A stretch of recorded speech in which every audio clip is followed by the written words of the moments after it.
Okay, so we talked about protons and neutrons in the nucleus of an atom. Now let's talk about this electron cloud. So the first thing I want to point to is look at how tiny the mass is compared to the protons and the neutrons, right? So if protons and neutrons are one atomic mass unit, electrons are over 1,000 times smaller than protons and neutrons, and they weigh way less. So that's why you just see this cloud here. They're also just electrons are so tiny, they have one negative charge. Their symbol is E minus, and they're zooming around that nucleus kind of like flies. Imagine flies kind of surrounding like something that they're really attracted to in the middle here. And they're going so fast and random that they just make a big cloud. So those are the three parts of an atom. Now, when it comes to types of atoms, so in my last video, I said that there's about 120 types of atoms, which is elements.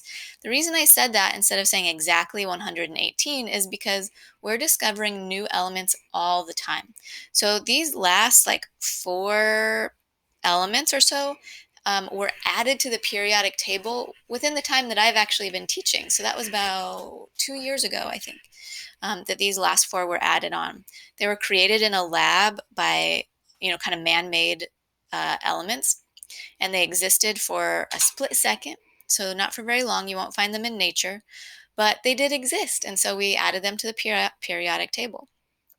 I anticipate we'll keep discovering more elements in your lifetime, and this periodic table will probably keep growing.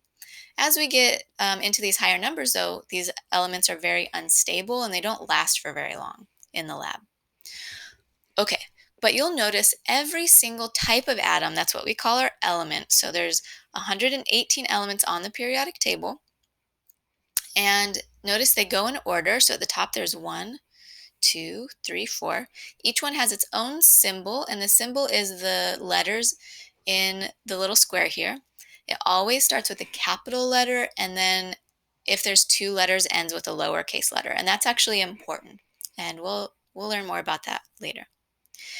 Um, let's see, Ag here is silver. So here's a silver ring. And so silver is just one type of element, just like the others. So C is carbon, O is oxygen.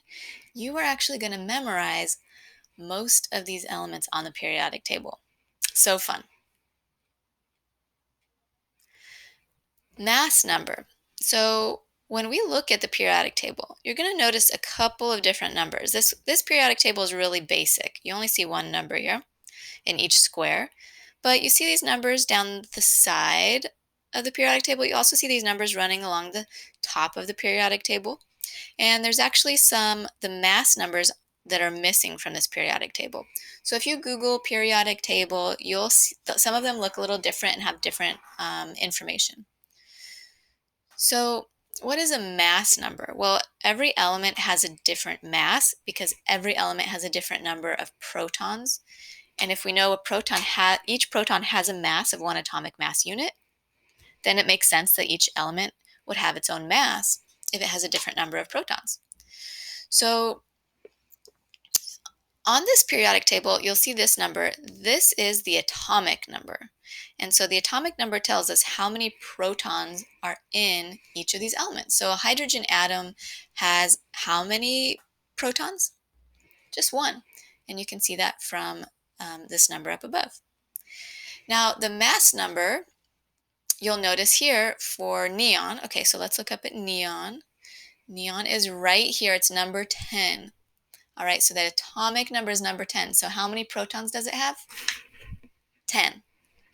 But let's scroll down and look at the mass of neon. The mass of neon is actually 22. So what that tells us is that there must be 12 additional particles that add to the mass, and those would be the neutrons. So here, the neutrons, there's 12 neutrons, so 12 plus 10 is 22. And if you count these particles over here, that should all add up to 22. There should be 10 protons with a positive charge and 12 neutrons that don't have a charge. That's why there's no symbol there. All right, that's how you calculate the mass number. It's pretty easy addition and subtraction right there, depending on what our question is. All right, move on to the next.